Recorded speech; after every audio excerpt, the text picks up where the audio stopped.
Everyone in the media was saying Florida was going to be like New York or Italy, and that has not happened because we understood we have a big diverse state. We understood the outbreak was not uniform throughout the state, and we had a tailored and measured approach that not only helped our numbers be way below what anyone predicted, but also did less damage to our state going forward. You got a lot of people in your profession who waxed poetically for weeks and weeks about how Florida was going to be just like New York.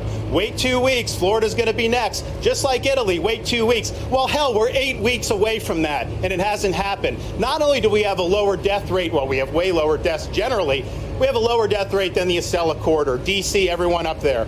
We have a lower death rate than the Midwest, Illinois, Michigan, Indiana, Ohio. But even in our region, Louisiana, Mississippi, Alabama, Georgia, Florida has the lower death rate. And I was the #1 landing spot from tens of thousands of people leaving the #1 hot zone in the world to come to my state. So we've succeeded, and I think that people just don't want to recognize it because it challenges their narrative.